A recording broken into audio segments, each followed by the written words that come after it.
Hey, wake your ass up. Let's go. It's race time.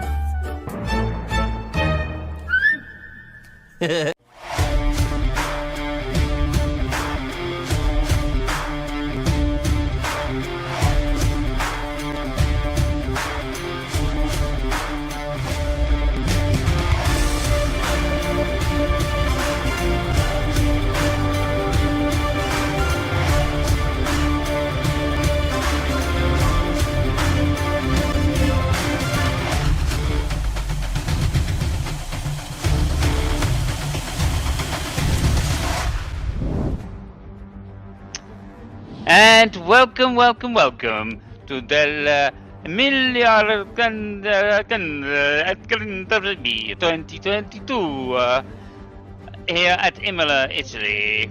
And welcome, I don't use lube because I use the Force. And also, it's gone by too quick. Okay, no worries. Here, during the Pleistocene at Imola were furless mammoth bones found. Hence, modern women often chose the Brazilian style in Imola. Imola, very famous, in fact, for being founded by the exiles from Troy, who would often race their chariots around the circuit in 1 minute 26 seconds, only 5 seconds off the current lap time. So that's extremely impressive. Troy in chariots. And here is a picture of the wonderful Imola countryside. And this is the hotel where we sent Peter this week, and Peter very much enjoying the hospitality in Imola and the beautiful ancient scenery. This is one of the buildings that the Trojans set up, by the way. So there we go. Beautiful, beautiful. Welcome to the fantastic fucking Fabio. Hey, good evening. Good evening, and welcome to the show. Welcome everybody. Hello, Thyla Blue. Thank you, PT. Gonna go for it here. Well done. Thank you, Thyla. I haven't seen you before for a little while. Subbed and liked. Brilliant. A brilliant move, and one which you will regret in due course. Yes. Anyway, moving on. We have the race recap to do. This week, of course, we were in Italy at Imola, and for the Romagna Grand Prix, Emilia Romagna Grand Prix dell'Emilia Romagna, tutti welcome, grazie, Grand Prix of Italy. You can see I didn't practice any Italian for the beginning of this show, which I normally do, of course. Still, we're going to get on with it. We're going to do the race recap. So hold on to your hats. This is the Emilia Grand Prix, Romagna Grand Prix in a very short amount of time. So in of course, pole position was a Max Verstappen. A brilliant race by Max Verstappen. Second place, the fantastic Charles Leclerc, the pacey pastry, I should say. Beg your pardon, not pasty pastry, because that would be just a fucking tautology, wouldn't it? And then fourth place on the grid was Carlos Sainz, the unfortunate Carlos Sainz. Still, when you're a Spaniard in Italy, what do you expect? Okay, here we go. A great getaway by Verstappen into first place from the lights out. A slow getaway by the Ferraris. Perez up into second place, and a fantastic third place going into the first corner by Norris. Unfortunately, Daniel Ricciardo tangled with Carlos Sainz into the first chicane, and unfortunately, Carlos Sainz was beached in the gravel yet again, second week running. Very unfortunate, and he was therefore out of the race. Really disastrous for Ferrari, especially in a home circuit. Nonetheless, that's how it goes. Also, Bottas getting a bit tangled up in that. Also, Lewis Hamilton and Alonso going side to side, having a little bit of contact as well into the first corner. Wet conditions, by the way. Everybody starting on intermediates. Alonso getting the damage, unfortunately, from Hamilton. Everybody starting on intermediates, out of the race, Alonso, more or less. Okay, looking back, of course, Sainz really pushing his luck. Nonetheless, the chase was then on for Leclerc, and by lap 8 he was getting past Norris. Fantastic overtaking manoeuvre into the first corner again. Then, of course, it was a pushback and a comeback for Russell in the Mercedes, and a really great a great duel with Kevin Magnussen. Russell getting the better of that, having a superior car. There was a lot of porpoising for both, especially the Mercedes, of course, but most of the cars, other than the Red Bull and also the Ferraris, did have a lot, but not suffering as much as most of the other teams. Russell then pushed on forward, got into 5th place, and ended up in 4th place with a marvellous finish. There was a lot of problems, as I say, on a drying circuit. People going off the road left, right, and centre. This, of course, included Stroll, Vettel, and Jean Zhao Zhu, the Chinese driver. Nonetheless, there we go. Magnussen had a great drive in the Haas, a fantastic performance considering the underpowered car. And other than that, it came down to pit stop strategies. First in was Norris, followed by Perez. Then a lap later, Leclerc. Leclerc managed to get past Norris again on the warm-ups after he came out of the pits, even though he had a slower pit stop. Perez managed to get past Leclerc, and it was pretty much how it was going to finish. Or so we thought that's how it was going to finish. Perez being in 2nd place. Unfortunately, Leclerc decided late on to do another pit stop in order to try and wrest away the fastest lap, which then obviously then gave the Red Bulls a chance to pit as well and put soft tyres on, and they then went for the fastest lap, leaving the position all square. Unfortunately, while Leclerc was chasing down Perez for 2nd place, he made a rather schoolboy error, turning in early into one of the chicanes and going across a big bump, flying through the air, spinning out, and damaging his front wing. Luckily, only damaging his front wing, I should say. He managed to get started again and get back to the pits, where he dropped down to about 9th place, and then had a few laps to come back and managed to get back up to 6th place. And there it was to end, unfortunately for Leclerc. So in the end, the positions on the grid was, and I'm just going to cough here quickly. The race results were, of course, 1st place, Max Verstappen, a brilliant drive. I managed to do a short interview with him after the race. 2nd place, Sergio Perez. 3rd place, Norris. Great drive for Norris, by the way, considering that car. And another great drive as well by George Russell. As teammate to Lewis Hamilton, really he's getting the better of him. 4th place, Norris, George Russell. 5th place, then a recovering Bottas, who drove through the field very well, really put the shame onto the Mercedes there. 6th place, the recovering Charles Leclerc, the pacey pastry, who managed to at least get some points back, but really should have been in 3rd place, minimising the damage done this weekend. Unfortunately, losing a few extra points there. 7th place was Yuki Tsunoda. Again, a solid drive by the young Yuki Tsunoda, the young Japanese driver. Really, it was very difficult to overtake on the circuit, even with even with DRS enabled. So again, a very confident drive, no mistakes, although a little slow, as you can see. Sebastian Vettel, 8th place, a mature drive, and solid once again. Obviously, he had no chance. He had no chance to really do much else than 8th place. So well done to him. 9th place, therefore, was Kevin Magnussen. Unfortunate, he showed promise all day. Bit unfortunate to finish down there. He had actually had the worst of changing tyres to softs, and the car wasn't quite so good. 9th place, Magnussen. 10th place, Stroll.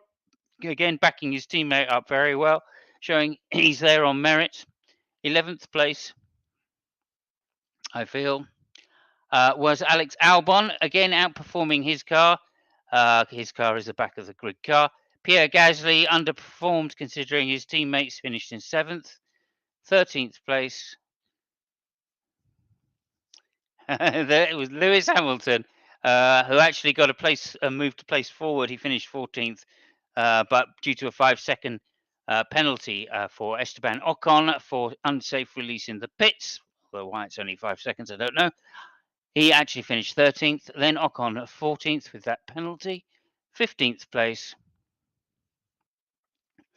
Zhao Guanyu, the Chinese driver, again underperforming in his car really, although very tricky day. As I say, these intermediate conditions can be extremely tricky for the young drivers. Nicholas Latifi actually doing service to his car for once and bringing it home in 16th, just a lap down. 17th place. 17th place, Mick Schumacher, underperforming in that car. Ricardo definitely underperforming in that car with that crash in the first corner. I'm looking at other things as well. 19th place. 19th place. Alonso, again, unfortunate. He had problems. Did not finish, of course, because he had that crash. And Carlos Sainz crashed in the first corner. And so he also did not finish. So that is the race results. There's one other thing we had, which was, of course, a interview that I had with Max Verstappen.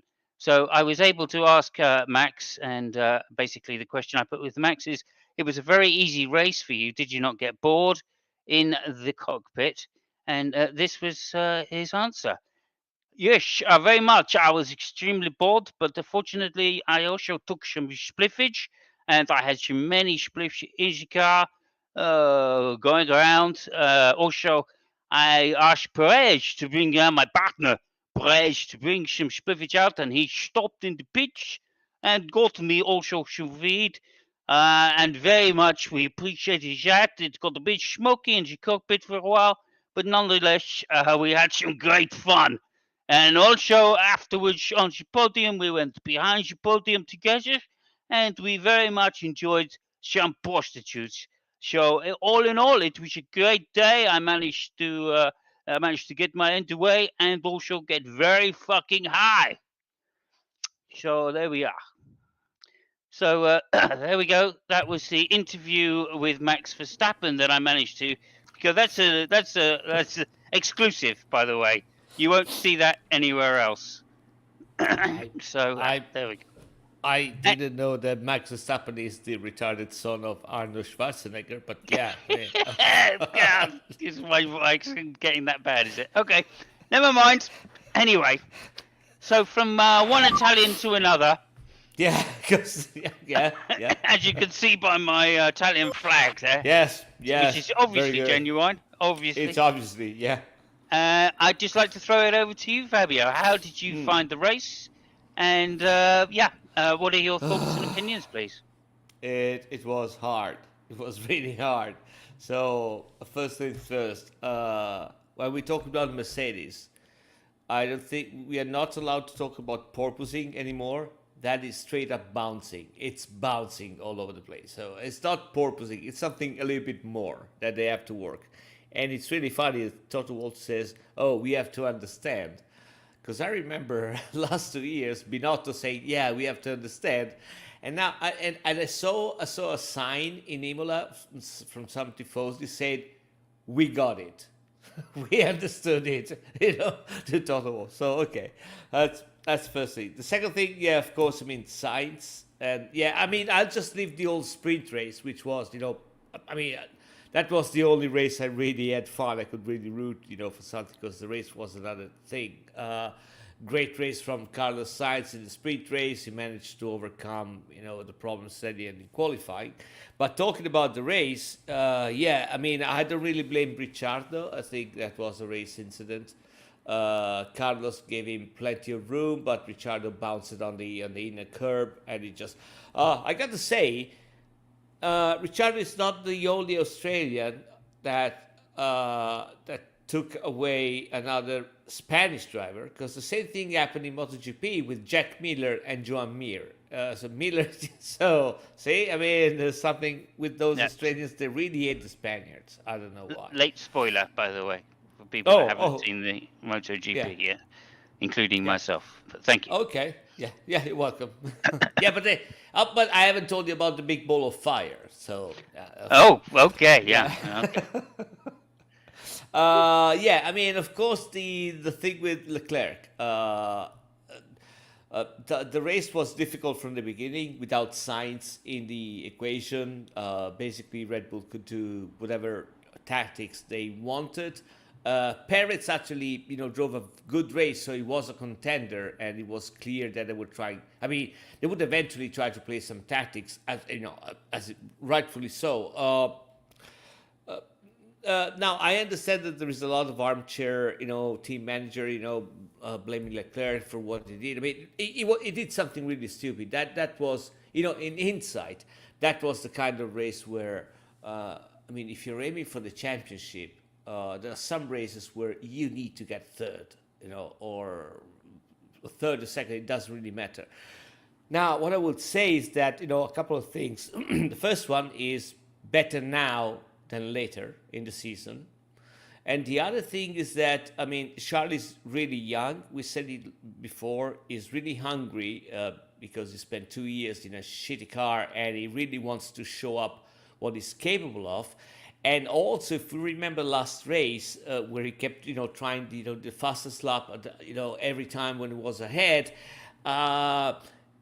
So I'm not going to say that, yes, issues following orders, but, he is so passionate about that thing that, he has to do that. Now, I hope that this might be a very painful way for him to realize, that, I mean, you win the championship not only with the heavy feet, but with the brain too. So I hope something good, comes, from this, debacle. And He and learns can- quickly. He does Yeah. learn quickly. Yeah. And also, I think once Sainz gets his mojo together, I mean, I'm very surprised. I'm not surprised that Leclerc's made a mistake this early in the season.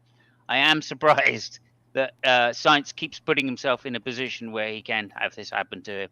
And I appreciate you saying it's not his fault, et cetera, et cetera. But in hindsight, and hindsight is 2020, in this case especially, it may, under those conditions, been a bit, what's the word? A bit ambitious to try and go around the outside of a car into the first corner with the track conditions. Yeah. And yeah, in hindsight, I can say Yes. that. But at the time, of course, they're racers; they're going to go for it. So I think that the only problem was because it was wet. Because, to be honest, even Ricciardo, said, no, he gave me plenty of space. Unfortunately, he bounced on the curb. The curb in Imola, we talked about it. They're really high, and the wet condition, I mean, yeah, fuck it. No, but I agree with you.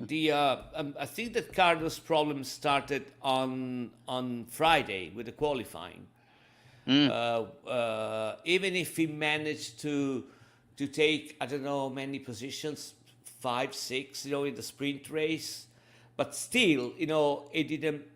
I mean, he's been struggling with the car all weekend compared to and Norris, for sure. Yeah, and also, I mean, the interesting thing is that I saw a little bit of data, and Carlos apparently had a better engine than Charles. He had a little bit more horsepower, stuff like that. So they were probably trying to give Carlos all some better weapons to work into this race. But again, I think it all started on the qualifying. He managed to get back some positions in the sprint race. Not enough. I mean, especially in a wet race, if you start in the middle of the pack, shit is going to happen. So that is basically what happened. From the technical point of view of the race, I think there was the main factor I want to consider. So I'm not thinking that something has changed in the balance of power of the cars. I think that Red Bull suffers some reliability issues, but but that is the real value of the car. It is It was a definitely cold. slow. It was a cold weekend. Right, So right. No, we, no. But I'm getting there. Yeah, that's exact. That yeah, okay. this is Sorry for exactly the jumping point. the shark. No, no, no. It's okay. This is exactly the point I want to make. So I would say that we basically seen the same car that we saw at the beginning, save for the reliability issues. We see an extremely well performing Ferrari in the slower corner. They lack a little bit of top speed. This is where Red Bull excels, But I think that the main issue on Sunday, and you correctly pointed out, was the temperature. Red Bull suffered graining from all the previous races, which they didn't this time.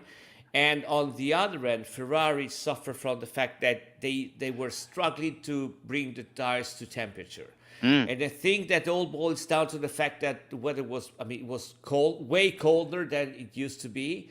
So with this colder weather, the problems that Red Bull had, and I think they still have, they were mitigated by the fact that the temperature were colder. And on the other end, the fact that Ferrari was able to use the tires in a better way because they were basically eating them up way less than the other because of the colder temperature. They couldn't bring it up to speed.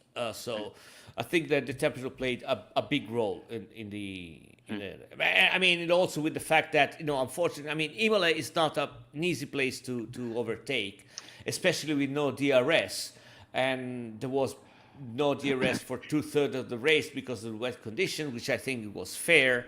So yeah, it all compounded, to this thing. Yeah, the perfect storm for Red Bull, really.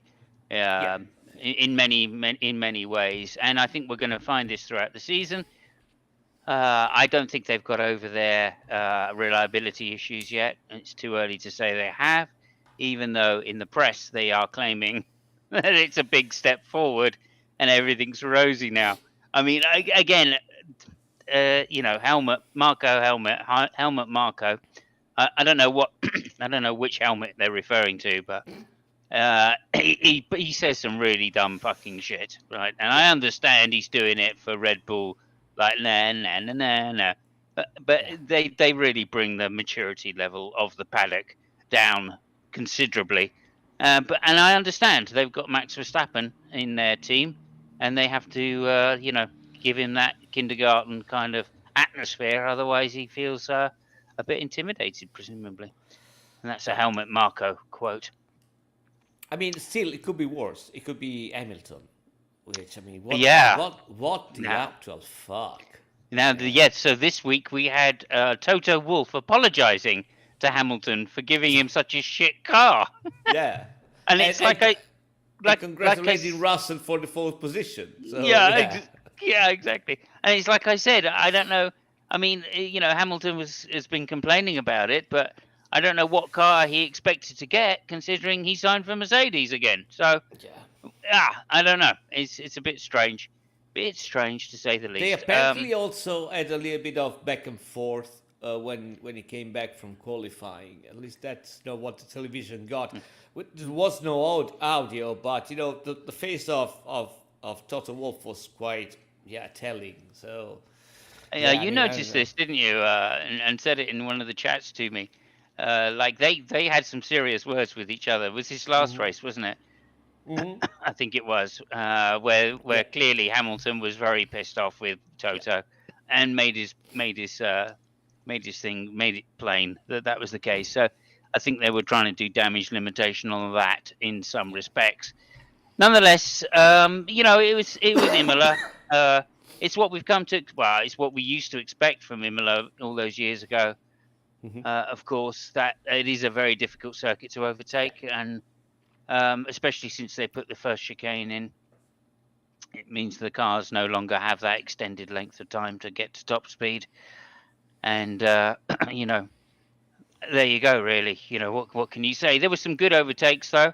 Still some really Vettel and Alonso really giving it some and trying to get past. Norris was great. Russell also making some outstanding overtakes, considering the track is so difficult and the conditions were very difficult.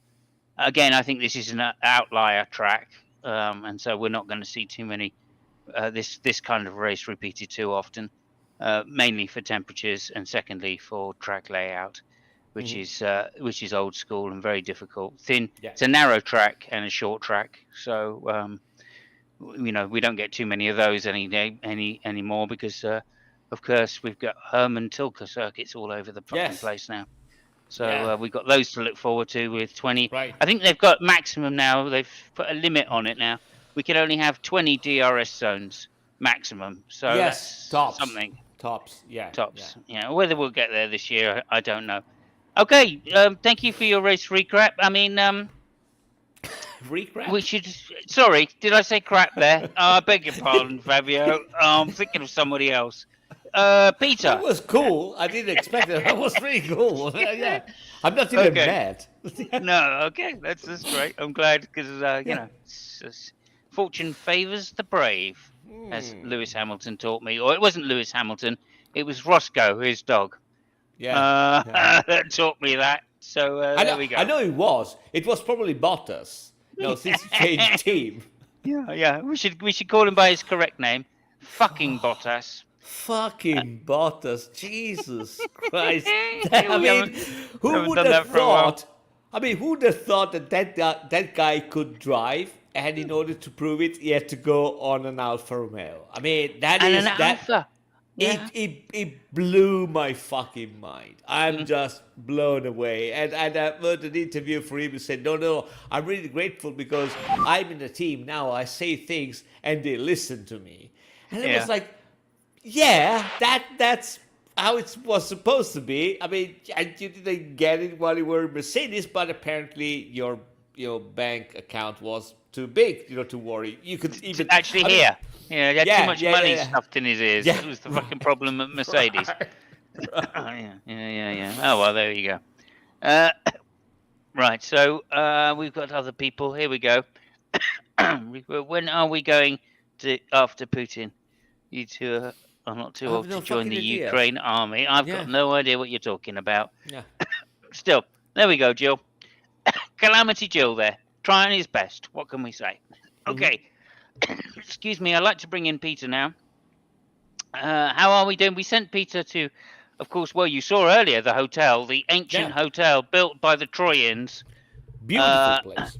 Beautiful, absolutely historic. Yeah. And it's completely unrenovated since the age days, so well done to them. Yeah. And no, we haven't got Peter. Okay, we're not going to go to Peter right now. Oh, yes, we are going to Peter. Yeah. Hello, Peter. Are you at the circuit? Yes, I was a little bit delayed by seeing someone in the side chat, but I mean, to be fair, he knows more about Formula One than he does about Christianity. So there's that. Yeah, true, very true there, or as much, I would say.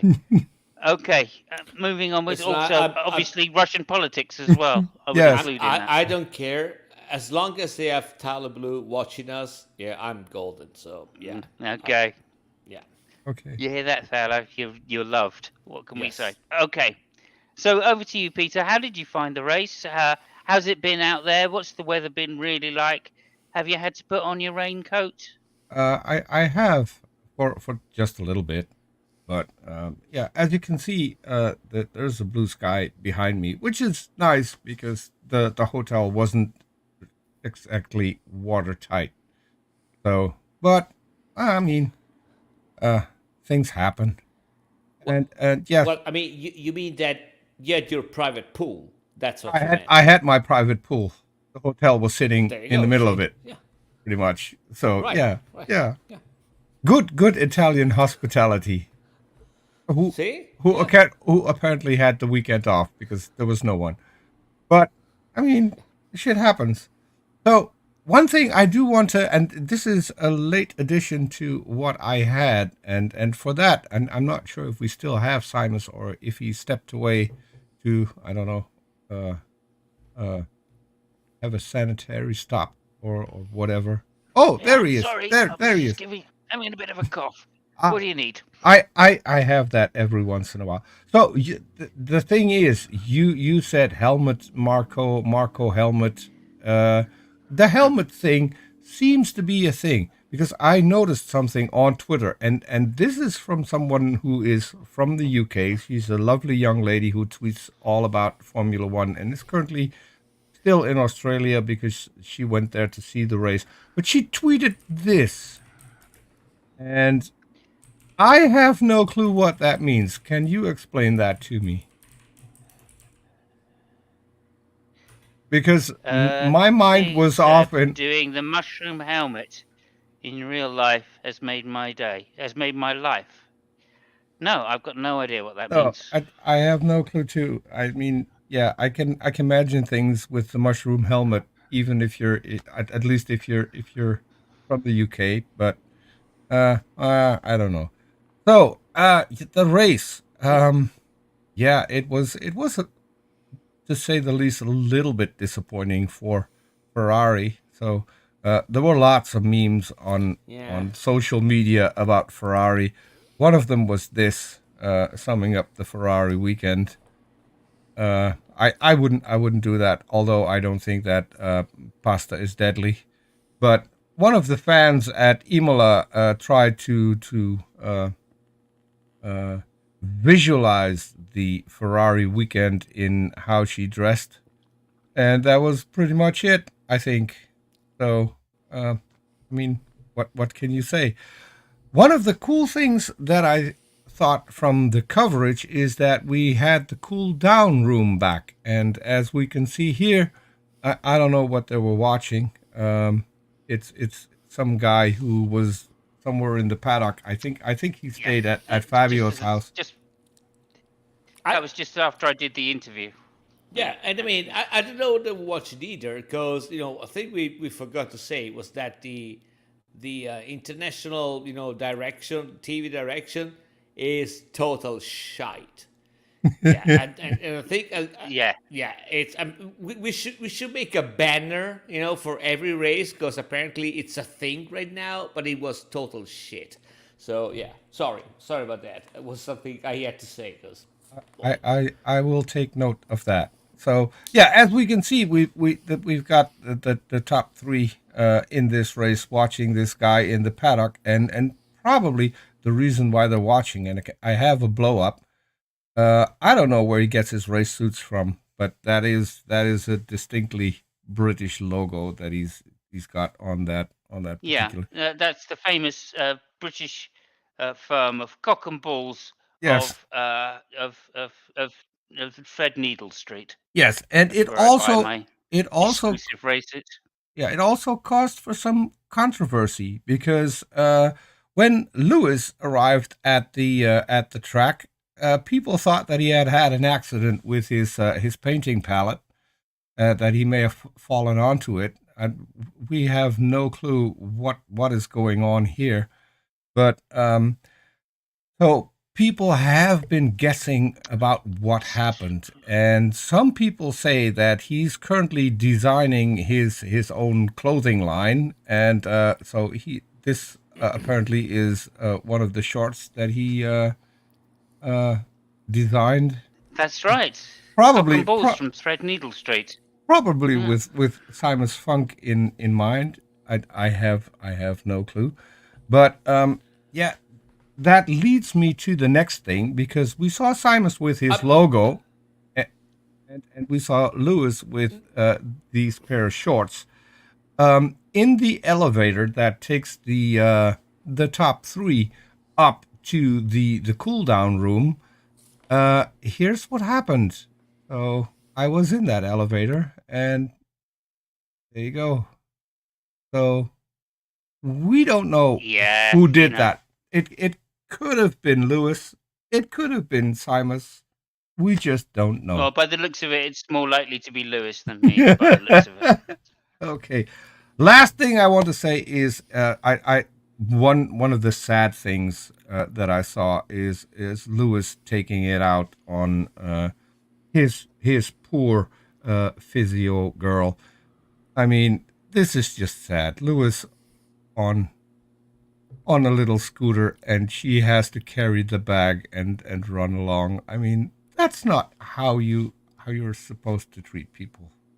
That's a sad thing. But It okay. becomes way less sad when you see her bank account. So it gets really, really Yeah. less sad. Yeah. Probably. Also, to be fair, he does like them sweaty. So there you Yeah. go. Yeah. Okay. Well, that's inside information I wasn't aware of. But so yeah, that Oh yeah, yeah, yeah. and another No, thing but that yeah, go ahead. sorry, I actually loved is Lewis' outfit and the fact that the rumors said he probably paid, because that would explain a lot of things, like the fact that he's driving so bad because he's getting blind. I mean, that is definitely right. It could also mean that he's thinking, because people have been asking, are you thinking about a new career after this season in Formula One? So he could take up painting. I mean, well, for all we know, he's the next Picasso. We don't know. So it all of that is a I wouldn't put it possibility. past him. I mean, I wouldn't put it past him. he Yeah, He said does. he I mean might have a dabble. He said he might have a dabble on the motorcycles. By the way. Yeah, I did want that to get reminded me more of that old sketch with Mr. Bean when he put the firecracker in the to can you see paint that? his room. Yeah, Yeah. yeah, that one. So Yeah. Well, as I said, one thing I should have go back and taken a clip of, because apparently Lewis does still pose a threat to people. I don't know if you saw that, but when he passed Alonso, his car was so scared that parts fell off it. And if you have the opportunity to go back and watch the race, watch it. The entire side part came off just because Lewis was coming past. I mean, has to be the immense power, mental power of Lewis Hamilton that caused that. I mean, there was no one else inside. It couldn't have been anyone else. or the fact that Lewis this year can only pass cars if they literally explode in front of him. So might be that. I don't know. It's also a possibility. Ah, Although, yeah. I mean, I do feel a little bit for Lewis. It's sad, but on the other hand, how is it that George can put it up into fourth with the exact same car and Lewis is trailing behind? There has to be more Yeah. than just nothing at play, because Lewis is supposed to be the best driver on the grid with all his championships. And now we see a guy coming into the team, completely new into the team, getting the exact same car and outperforming him so far every single race. So Yeah, I mean, the reason that has been explained to me is that they're having different setups. They're using different setups. Lewis is a lot more uncomfortable with the bouncing, as we're going to call it from now on, the technical word for it, bouncing. bouncing. And he's raising his car higher than George is prepared to, or George is prepared to just put up with whatever they give him and he'll drive it, kind of thing. So there's that side of it, and also I think it's one of these, like, Lewis knows he can't win the race, and as is a curse really of multiple world champions, of champions with multiple world titles. Once the car isn't able to win a race, some of the high level of determination sort of seeps out, and we saw that at the end, didn't we? Of many races. Nico Rosberg, of course, won his title and just went, "I ain't doing that again," because the level to compete at the very top, at the Leclerc Verstappen level, is extreme. And we say, "Oh, Leclerc made a simple mistake." ... No, this is the first time he's ever been put under this kind of pressure to things. So yeah, okay. So he's gone back and he's going to have to learn again his bugbear, which of course was making simple mistakes, right, and not being 100%. Now, Lewis, we know Lewis can be 100%, and in fact he is 100%. Why? Because he knows just to back off now, because there's no point. There's no point in going up there and giving it everything, simply because he cannot become world champion. The team cannot get first place. And until they give him a car which he can actually fight with, he's not going to put those kind of performances in. Whereas Russell, of course, has everything to show and everything to prove. So if he doesn't make hay now, but then he's never going to do it. If that is the mindset, that I is mean, totally true. If he's not performing as good as George Russell right now, so today something came out, and it's probably just a lot of hot air. But Mercedes say they're going to come with some updates, and they're going to be competitive later on in the season, and they might even bring those new updates to Miami. If, let's say, the car will perform better and they will have the chance to compete with Ferrari and Red Bull, that means that Lewis is losing crucial points right now by not being up as far as George is. And you can say what it is, but yes, I think that would be a big mistake. There is a thing which is there is another thing which is what Simon said before. Lewis. So first of all, I do not believe for a second that Lewis has stopped being able to drive a car and drive it fast. That is out of the field.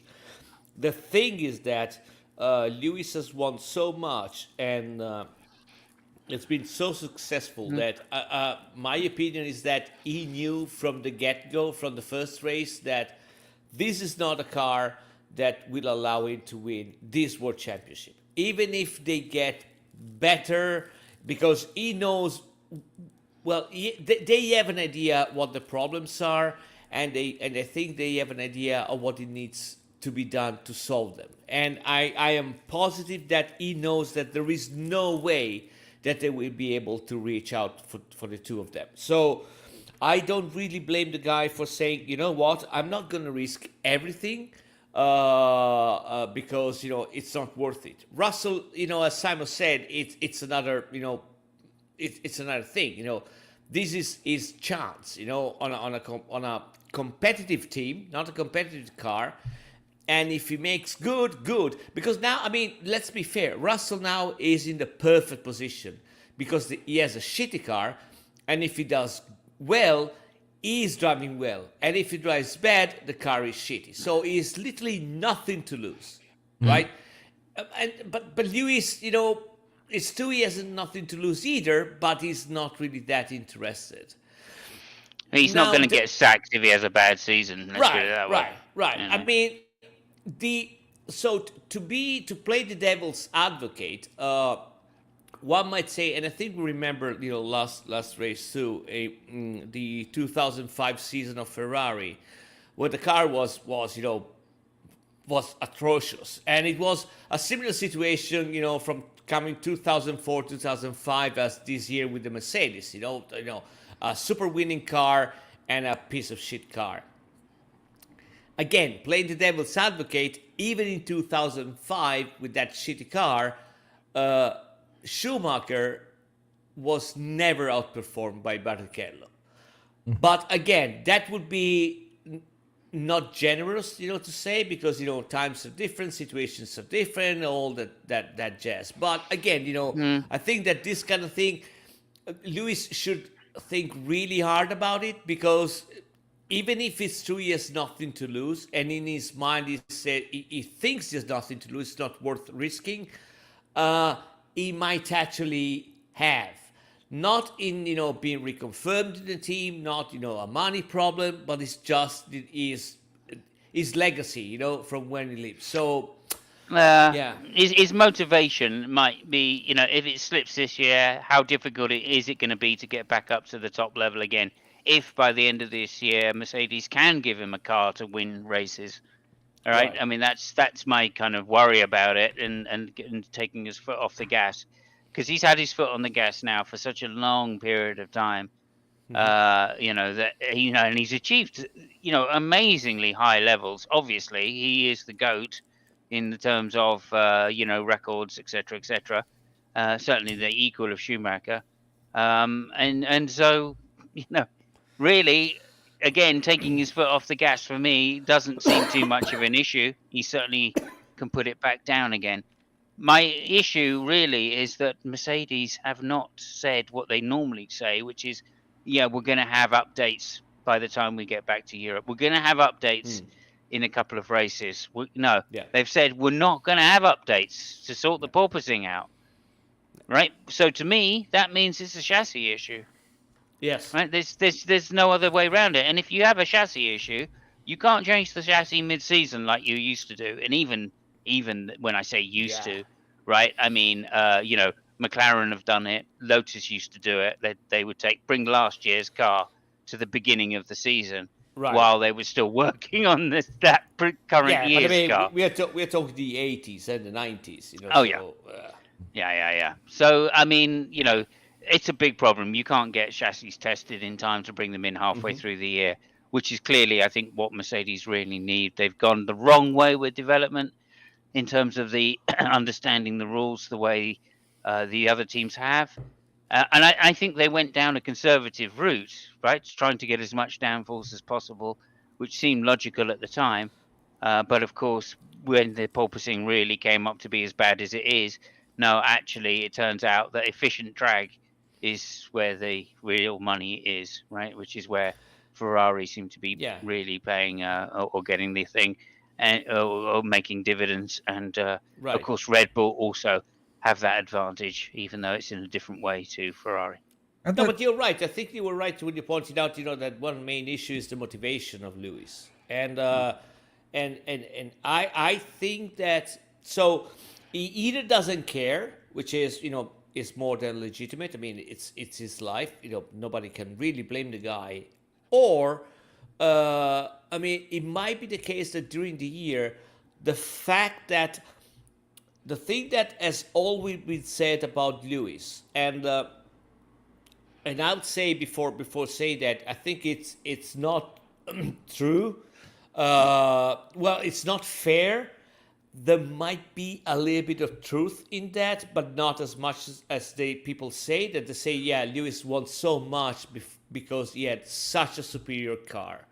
So if during the season, that might be the motivation for Lewis, for him to actually go over what you said before, Simos, what we said before, the fact that, listen, there is no point in me trying because I'm going nowhere. Am I going to try to get sixth or fourth if two people just crash in front of me?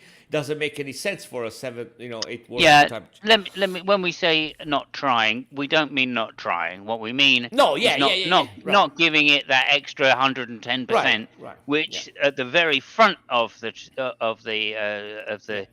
field you have to give in order to give in 100% perfect performances. No, but what's expected to win these races. The standard is that high. There's another thing that I wanted to. I think we are both saying that if Lewis is going to get in better position this year, it's probably not going to be because of the car. It might be because it might be grow sick and tired of people telling me in his face, "Oh, you were great because you had a great car. And now that your car is shit." Your teammate is doing better than you. So it might be only that push, not because of the car, because I agree with you, the project is fucked. I don't even think that. I think if he can get within a half a second of pole, he'll be back on form again before you know it. He can make up 2 to 3 tenths, certainly, no problem, and he won't mind that kind of deficit because he knows he can outdrive other people. However, if he's a second off or 8 tenths to a second off, that's when I think his motivation is going to stay down. But you're right in what you're saying. Hopefully, he'll get pissed off with people going, "Oh, look, you finished. Russell beat you again. Russell beat you again, mate. What the fuck?" There's another thing that I wanted to bounce off of you because we saw this in, I think it was in qualifying, where Lewis apparently had a big fight with Toto, and that was on screen. And then after the race, we saw Toto come on the radio and apologize to Lewis. Yes. I don't know if you saw it, but during the interviews, Lewis was asked about the fight. And what he said was that he saw something internal, and that is why he was mad at Toto. He didn't say what. So, any thoughts about that? Because if you put those three things together, Lewis being mad at Toto, Toto obviously on screen being really mad at Lewis saying he saw something internal, obviously something that is hurting his performance, and then Toto coming on the radio apologizing for giving him a bad car. Do you think there's more at play than just a different setup? Because if it's just a different setup, there wouldn't be a fight. No, I think I think it's a setup problem. It has always been shown, there are some drivers which are better with some cars that, big champions, they struggle with. And it comes to all different things. What I think we have to understand now is that up to last year, Mercedes had a brilliant team. One of the best cars and, and the most talented drivers. Now, the only big asset that they have is Lewis Hamilton. The team is okay, the car is shit, and the only asset that they have to protect as a team is Lewis Hamilton. And I think this is the reason why, the frankly ridiculous, team radio, congratulating Russell on the fourth and apologizing to Lewis because giving him a shitty car. Because one would say, okay, what the fuck was Russell driving, right? But it doesn't make any sense. That is what I mean. They have to protect. Yeah, but they have to protect Lewis. They have to make him feel cool and safe. I agree with that, but if in the light of what Lewis said during the interviews, saying that he saw something internal, and that was the reason for his fight with Toto, that can only mean that he saw something that was hurting his performance, and probably something that that George doesn't have on the car. And I don't know. It might be. I'm not really sure about that. But I don't really know what Lewis meant with that. What he actually saw, because that's the thing. He might be mistaken. Yeah. I don't know. There is a lot of things. The one thing is that Toto Wolff is not a person which is shy of telling you in your face whatever the fuck he thinks about it, and maybe in the heat of the moment he just answered Lewis in a very stern way, and again this is just my impression. I have no fucking idea, but I think that he later on realized, okay, hold on a second, I got to protect my asset, because let's be totally fair, guys. Right now, if Lewis wasn't driving for Mercedes, if Mercedes had Russell and any other driver, they wouldn't get even airtime, because it's worse than Toro Rosso, or how many times have you seen the Williams on air this weekend, right? And Albon's driving outstanding as well. Yeah, and it's not he's not driving the car, And Mercedes right now, they're floating in that position, It's not even absolutely. a mid-pack. It's a mid to last pack team. Mm-hmm. And the only asset they have is Lewis Hamilton. They had a lot of television stayed on Lewis a lot because he was following Gasly, and he couldn't even pass Gasly. And the only reason that they followed that non-existent duel was because of Lewis Hamilton. There was no other reason. Yeah, and this is again common that what's going on here is if you have a world champion in your car, then you're going to get some extra sponsorship and you can charge more as well. So it's quite clearly a financial thing. If Mercedes lose this, given that they're not going to finish particularly high up, at best third in the championship this year, effectively they're losing 10 to 15 million just on that alone, maybe more. And they will gain all of that back just by having Lewis in the car. Yep.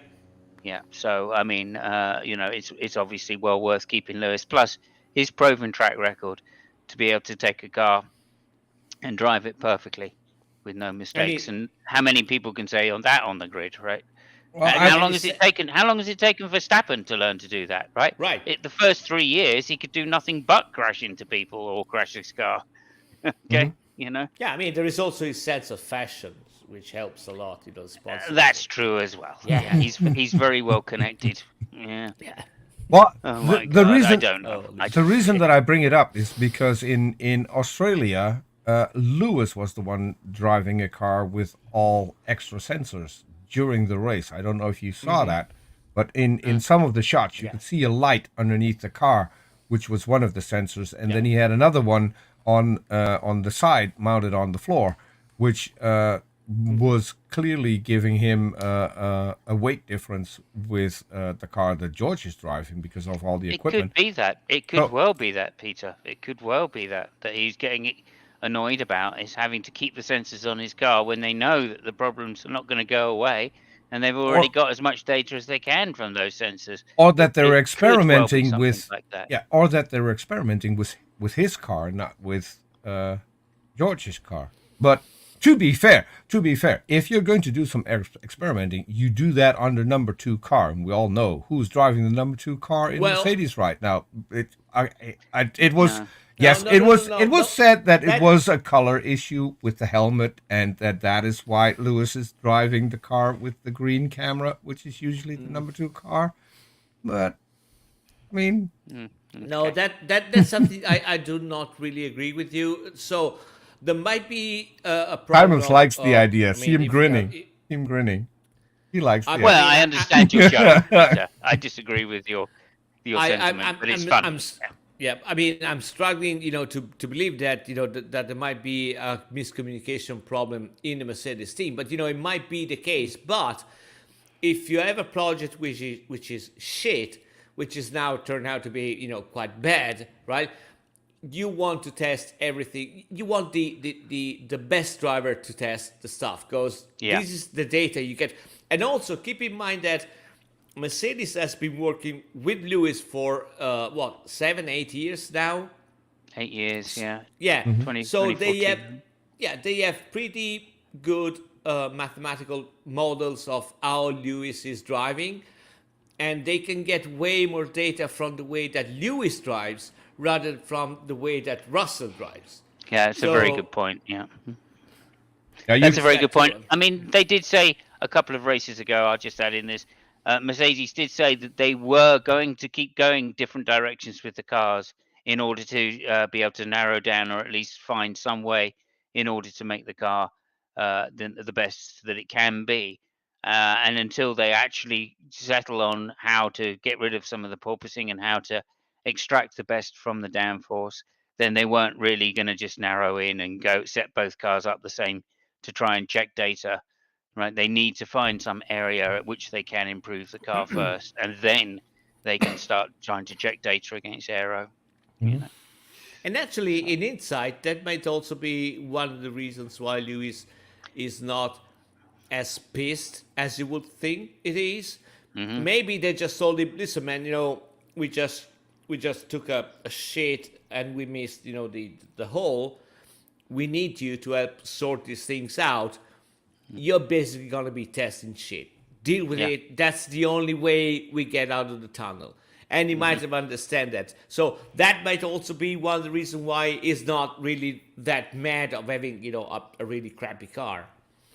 Well, keep in mind, I don't know. Well, the salary he's pulling in, wouldn't be mad. If they would pay me a year. It's beyond money now for Lewis. I mean, he's had how many years at this salary?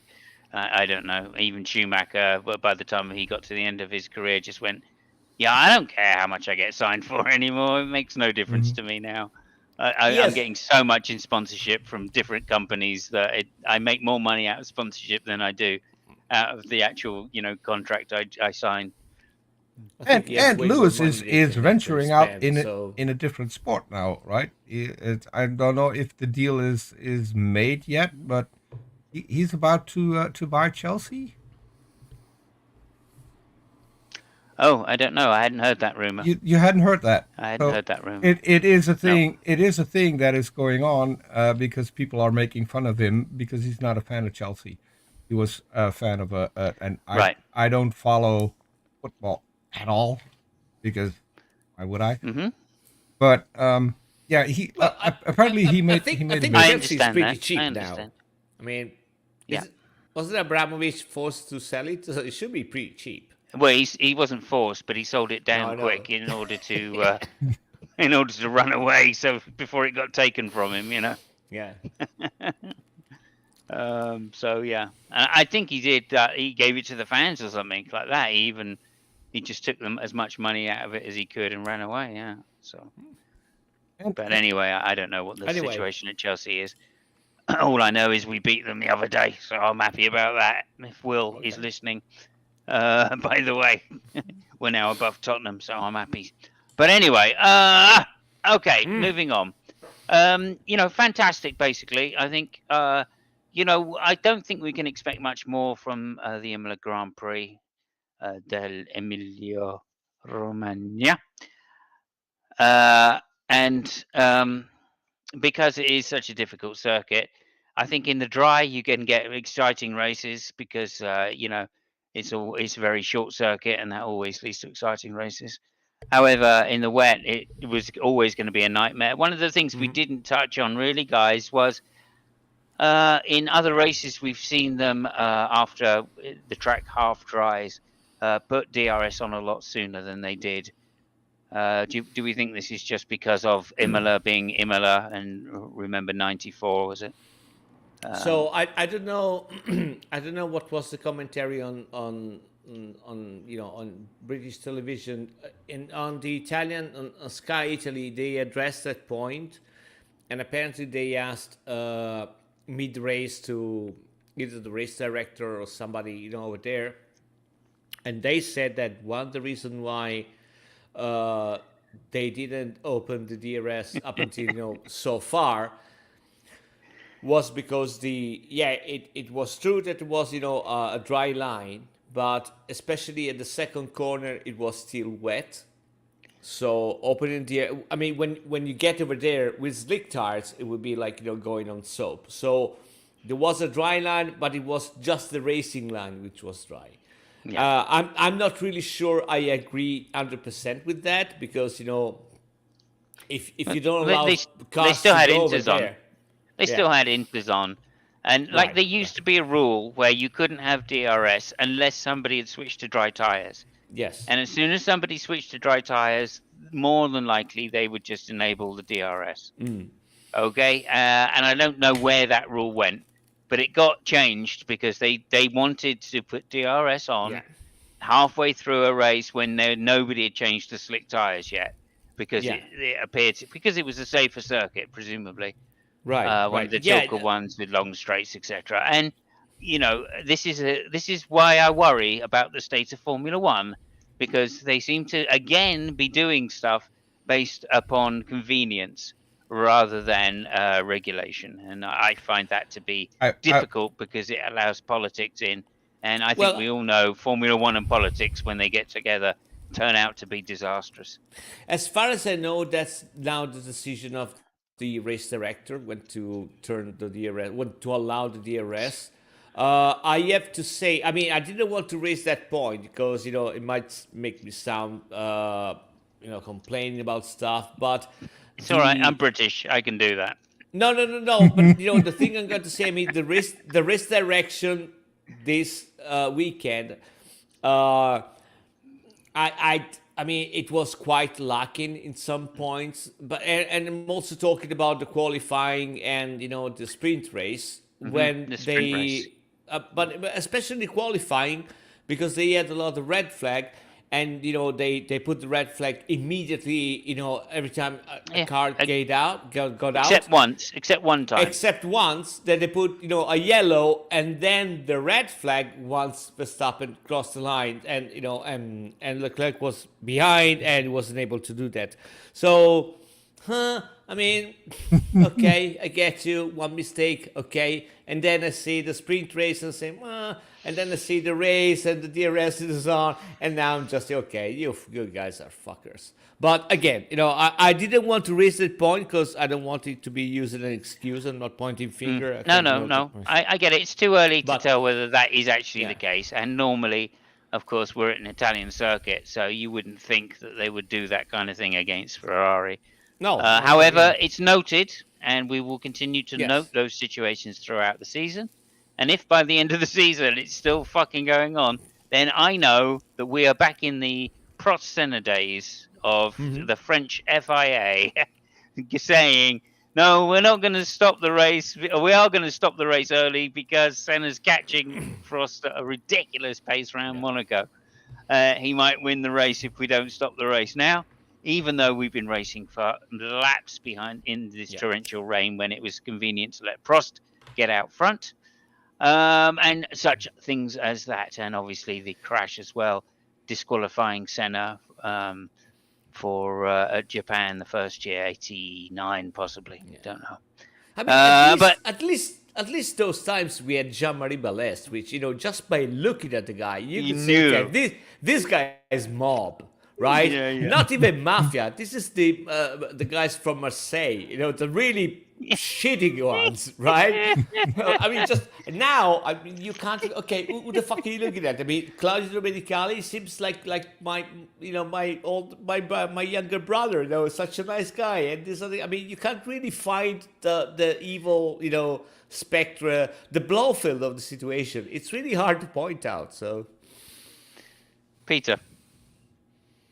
Yes. Well, anything to comment on the last I've just been talking about? Yeah, I'm pretty amazed that you think that rules in Formula One are actually rules, and that they need to follow the rules. What can I say? I mean, it's just not. It's not cricket unless you're playing by the rules, sir. I mean, over the past few years, we have seen that the rules, that there is an interpretation of the rules. That you need to interpret the rules correctly, very true. And interpretation might differ on different circuits. That is very true. It's a thing that if anything they need to address in Formula One, they need to make a set of rules that they can actually adhere to and apply every single time. But Fabio's already shaking his head. The thing is that no, because I think that it's going to be impossible.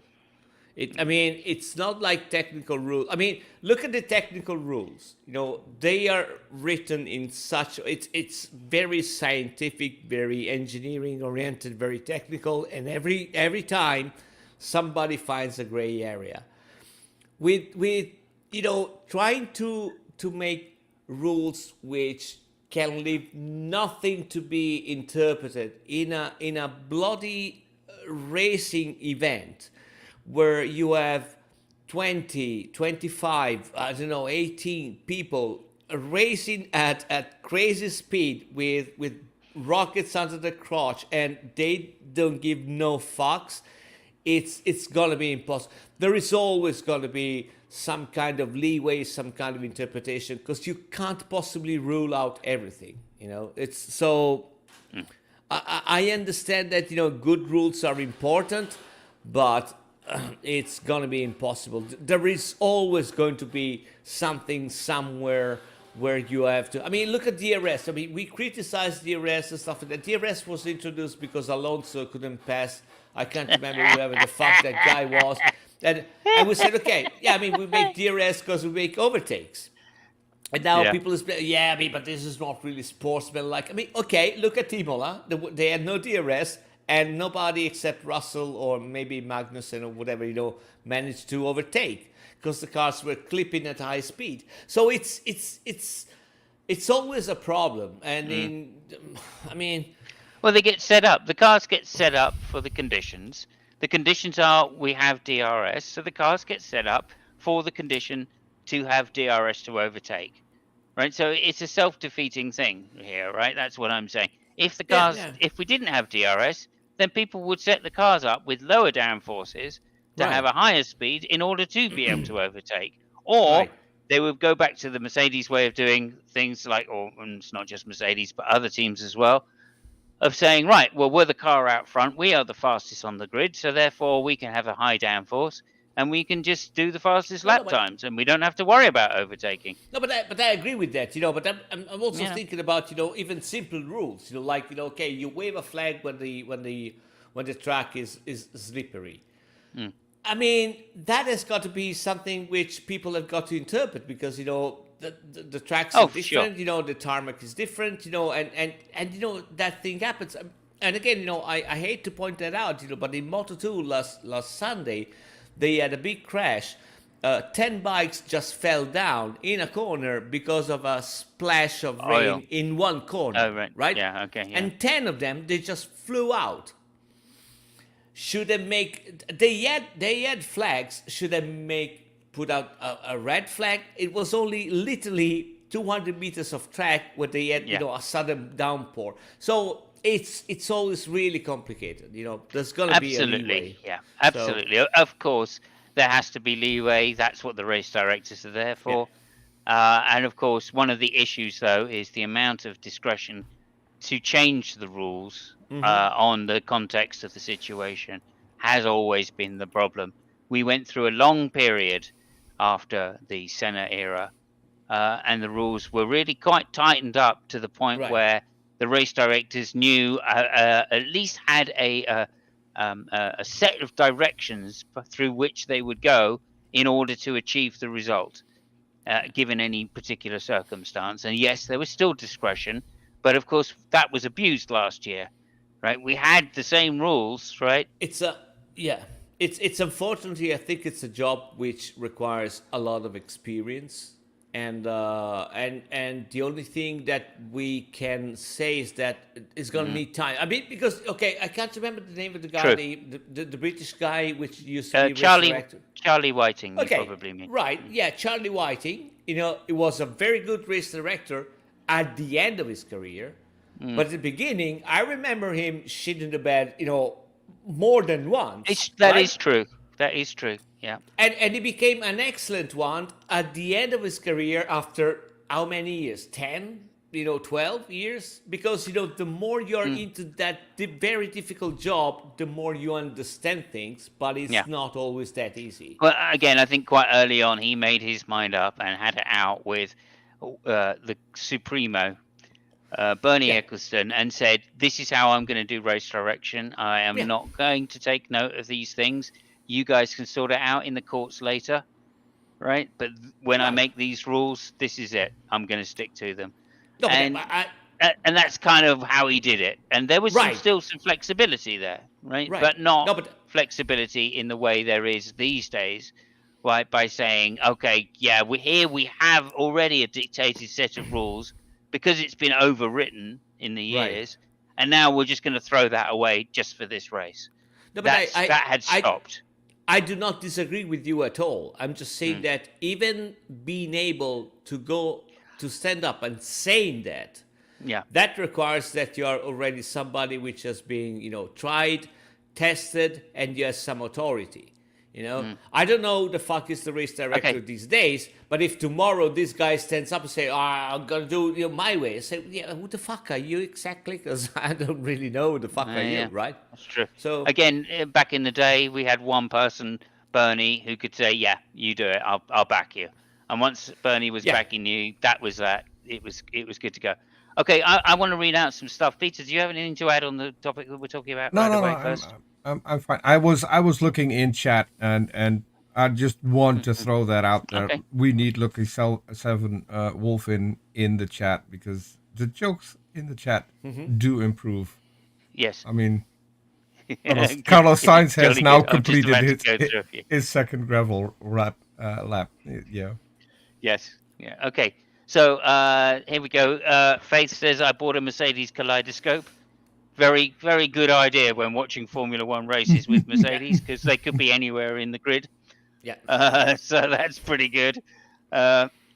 Just here for the end, Lucky, you're always welcome. Obviously, please go back and watch the beginning again. It was very funny. Very funny. I said some extremely hilarious. Anyway, I won't go on that. Yes, he says also, Lucky says, Carlos has now completed his second gravel tour. I think that was supposed to be, which is very good. Only another 20 to go. So let's hope not. Let's hope not, because as you can see, I'm Italian now. Yeah. So I know it doesn't sound like it. It only doesn't sound like it because I actually went to a very good school in Italy, which taught English at a very, very decent standard. So quite pleased with that. Grey area as to the rules. When we were talking about the rules, he says grey area, also known as cheating bastards. Yeah, good point. That's how it certainly used to be. It's you know the funny thing about this comment is that when you read that comment, I'm sure you think of something, and I think of something completely different, right? Boom. And the funny thing is that we're both right. Yeah, maybe. Okay, let's just test it. If I now this is going to be a test here, guys. Okay. Yeah. We're now going to get our thoughts together. We're going to focus in on one thing. So when we say grey area, also known as cheating bastards, if I say to you Red Bull, what comes to mind?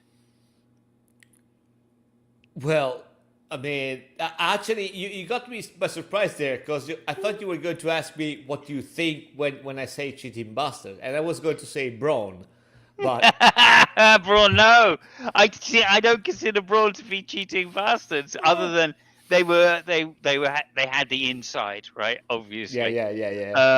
They had the inside on that one. Yeah. But a couple of other teams did come up with a double diffuser just very late, obviously, when after they cheated themselves to find out that Braun were doing it.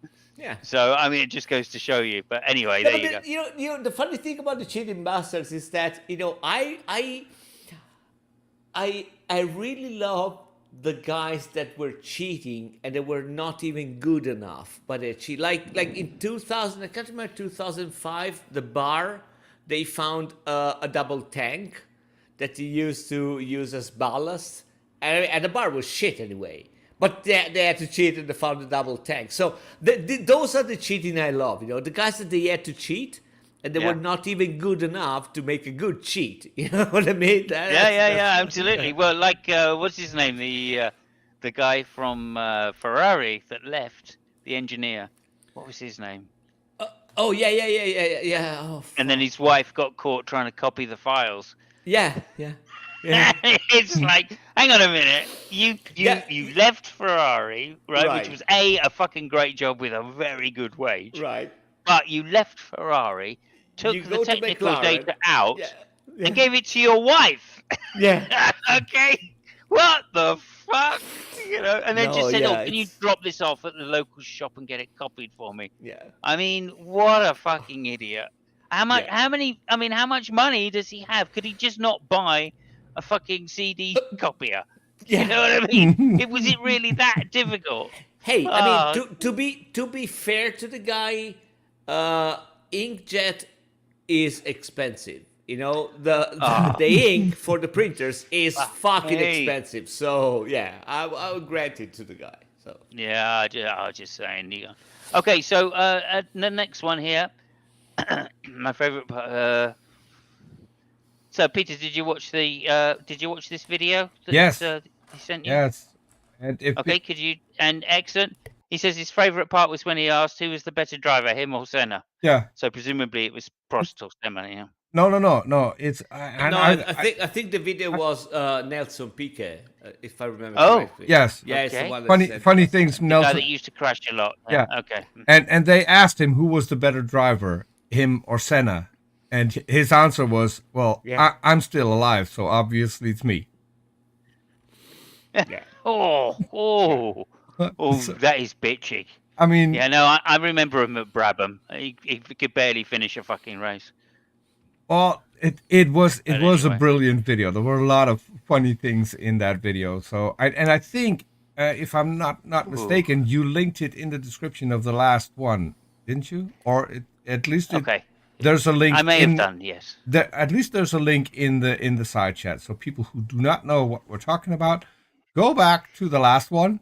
Watch that in full, so Simos gets the airtime, and then at the end you get a bonus because you get a link to the video that Lucky 7 Wolfen is talking about. It's kind of a long video. Okay, so the next one is Ask. Well worth watching. The next one is Ask Charlie. Charlie did pass away, so that's no longer possible unless we're going to go to some batshit crazy person. Logic, obviously, no liking for Senna. Yeah, obviously. And not a lot of people liked Senna back in the day. I've got to say that. He was extremely unpopular. His driving style was considered dangerous. That was the main thing people used to throw at him. He was so into overtaking that he cut people up and go, well, you deal with it, which, remember, we're still in Senna's career, which was probably 84, somewhere around there. This is coming from still the 70s where people were dying maybe 2 or 3 a year, and the 60s where they were dying probably 1 a race, right? From crashes, etc. So the safety, although it was much improved with Jackie Stewart in the early 70s, etc., and again into the composite era with in the 80s, in the early 80s, they were still far overpowered, far underweight, right? And still extremely dangerous to drive. If you touched a wheel at high speed in one of these cars, it was likely you'd lose your life. And it seems like Senna at the time had no real concern for other drivers around him. So he was extremely unpopular within the paddock.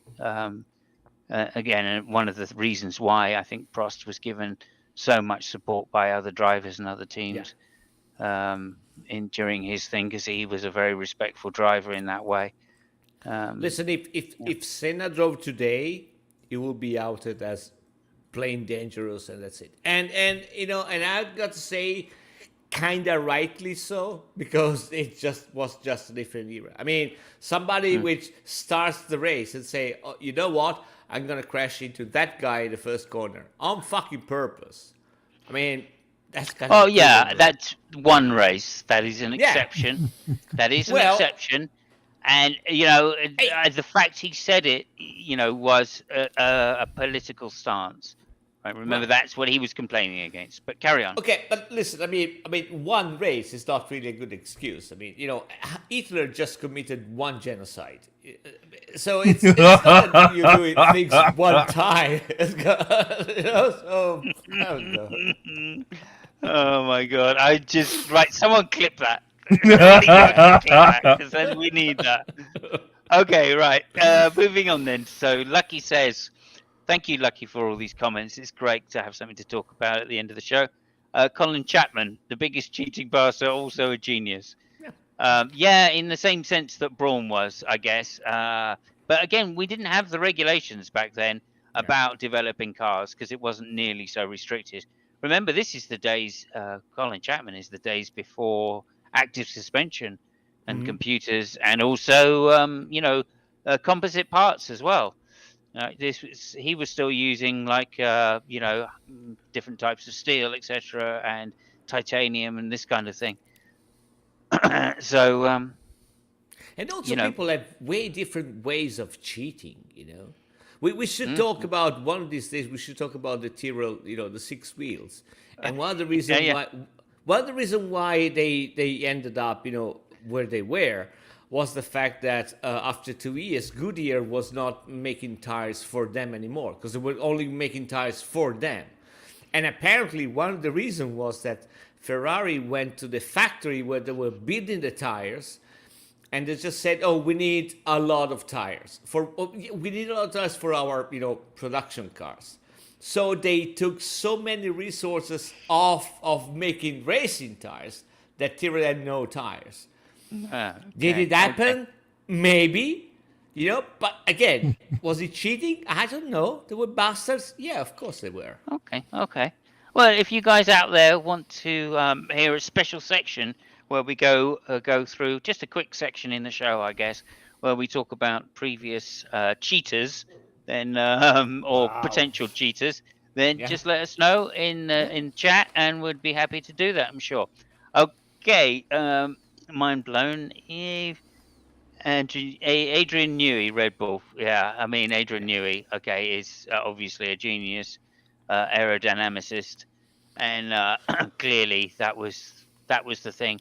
that was most able to be changed in the later part, because engine regs, brake regs, and suspension regs had all been set by this time. Of course, back in the day when Chapman was around, none of that was set, and you could have any kind of braking or suspension you could think of until they were brought in and then banned almost immediately. I'm thinking of the fan car, obviously, is a good example of that. Stepney as well, of course, you say. Yes, Nigel Stepney, known for some big innovations in the mid-80s, especially to do with computing and the way computers were integrated with the cars, and especially the MP44. PK, 3 times world champion. Yeah, no, you've got me. You've got me, Wolf. There. Yeah, he was a great driver. I noticed how he lost to any of the good world champion teammates. So that was really my point. Even though he became 3 times world champion, and again, back in those days, cars didn't finish races, so you could actually be a second driver and come in first. And still win a title, even though your teammate probably won more races in a year than you did. That was still possible just because of non-finishes. Okay, noted. You still don't like him. Yeah, okay. Again, I think difficult. Mansell got on well with PK. I noticed Mansell got on well with anybody, though. So I don't think that says a lot, but he was one of the only ones that did get on well with him. In the 70s, 1 in 20 chance. Yeah, it was severe. Peter, remember this one? Really remember Paul Roger Williamson at Zandvoort? Yes. It's Do you want to just probably talk about that for a second? probably the accident that made the most impression. That was horrific. The fact that there were no marshals, there were no fire extinguishers, there was absolutely nothing. They tried to get the car back up, and the poor guy burned alive in the car because there was nothing in place at Zandvoort at that time, and that was a really horrific crash. One that I there are a few crashes that I remember. Obviously, Senna's one as well, because he crashed on my birthday. So yes, but there was also of course, and also Ronnie Patterson, and I think that was in '78, and that was back in the time when I went on holiday to Heidelberg every year. And in the same hotel that we were in was also a journalist, a Formula One journalist from somewhere in the northern part of Germany. And he took me to the paddock, and I sat in Peterson's car, which at that time, I just loved the John Player special livery. That was, to me, was the most beautiful car in the grid. And I sat in that car, and I think it was 2 or 3 months later when Patterson died in that very same car. So, yeah. There are a few things that I will remember. So, like he says, Hunt pulled Peterson out of the fire that Lotus was in. Yes. Yeah, absolutely. Again, a different standard back then. The drivers were at such high risk. I think there was a real camaraderie. And now, of course, you get the drivers going in, and they don't care. Hang on, they don't care for each other as they did, because the danger isn't there, the loss of life isn't there. The cars are much safer, as Grosjean showed, 2 years ago. So I think that the respect amongst the drivers just doesn't have to be there.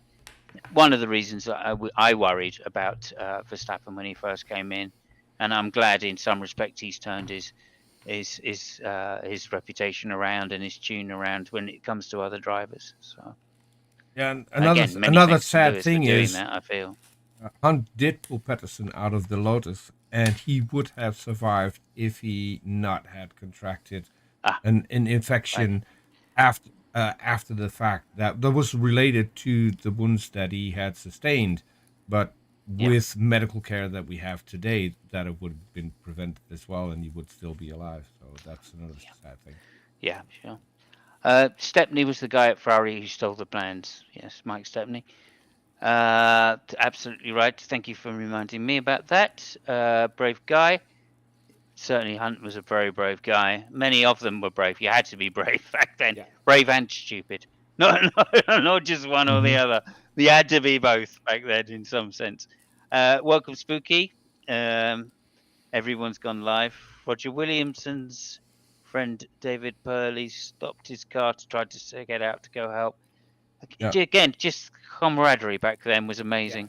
Also, Lauda in 75, obviously, as well, with Hunter and several other drivers. His best friends stopped to pull him out of the car. And even in the modern era, we've had it, haven't we? Was it in F3? Oh, no, even in the modern era, Senna did the same thing. He stopped when somebody crashed. And also Ralph Schumacher had an incident. Yeah. Yes, Senna, I don't think he stopped. So you're not talking about Ratzenberger, right? No. I don't think I'm talking about Ratzenberger, no. Which we should mention because Ratzenberger's dad was in the paddock at Imola this year to remind people of his son, and he was photographed carrying a helmet that his son wore, and it. In all fairness, 76 Lauda apparently. So again, sorry for the mistake. Thank you, Lucky, for being there. In all fairness, there's a funny story about 76 Lauda. One of the drivers which pulled him out of the car was Arturo Merzario, and an Italian F1 driver. And ever since then, he has been pissed at Lauda because Lauda never even mentioned the guy. Yeah. And I think only 10 years before Lauda passed or stuff like that, he gifted Merzario a watch. That pissed him even more. I said, yeah, really? I mean, I saved your fucking life, never said anything, and now you give me a fucking watch. Yeah. Yeah. Send a stop to help Comas. So, at Spa. Yeah. I knew there was another incident. I was thinking. They couldn't get Lauda's belt undone. Yeah. I remember watching it live at the time. It's one of my first experiences watching Formula One, and I was this is not good. This is not good, but gripping nonetheless. And again, why they stopped going to Nuremberg, of course, until they changed the track because they couldn't get enough marshals. Okay. To be fair, they never raced at Nuremberg. That is where the Nazi trials. I know it's probably Fabio's fault because he brought up Hitler. Right. But it is Fabio's Nuremberg. Fault, yeah. It's Nuremberg. Not it's Nuremberg. Nürburgring. Yeah. Yes. Yeah, Nürburgring. Sorry, I beg your pardon if I said something. I have to correct the British who are apparently have no clue what they're talking about. Yeah, Nürburgring. Not just Lucky's been doing it all day, so thank you so much, Lucky. Lucky's right. Yeah. Fuck, we don't need to listen to Peter. We don't need. Anyway, look, there you go, guys. Thank you very much. There was something I was going to say at the end there, other than to say thank you very much, chat. Next, in 2 weeks' time, we have Miami, the Crypto.com Grand Prix. Fuck America. Yes. With a passion.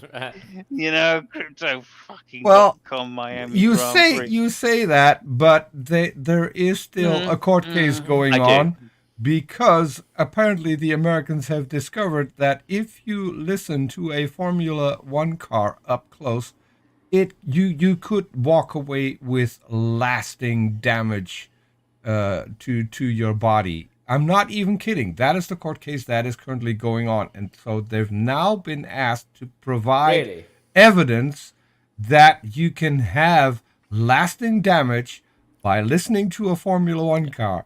And this is the 2022 Formula One car. They need to put those people on a circuit with the old Formula One cars before the hybrid era. And have them listen to that and see that. Absolutely. I remember going to the British Grand Prix with a girl, and we were standing at one of the bridges, which is 6 feet away from the track. This was probably 2004, somewhere around there. And standing next to the track, and as each car went by, it was so loud and there was so much vibration through the floor. All I had to do was just hold her around the waist, and she had multiple orgasms. Yeah. I mean, that's how fucking sexy Formula One was back in the day. Anyway, I think we'll leave it on multiple and orgasms. if the Americans get this, then the Miami Grand Prix is fucked, because you can't have orgasms. No. If you're not married in the US. Don't be silly. It's not going to happen. Yeah, we're talking about America. They love their racing. There's no way they'd let this fucking go through, I can assure you. Especially as every time we go on board now, all I'm hearing from these cars is like the whir of the fucking turbocharger. So that's got to fucking change. But anyway, in 2 weeks' time, we have Miami. Thank you so much, Peter. It's been a pleasure. Thank you very much, Fabio. Any last words before we go out there? Miami Vice. Hang on. Miami Vice GP. Love it. It would be great if if Ferrari raced there with a white livery. It will never go. It's never going to happen, but it would be.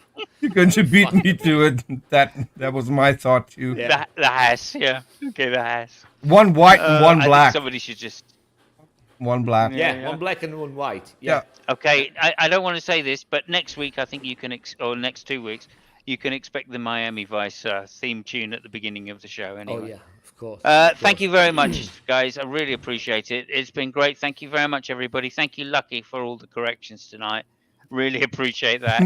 And we'll be seeing you in 2 weeks' time. So until then, ciao, ciao. Ciao, ciao. Bye, Thank everyone. you from Italy.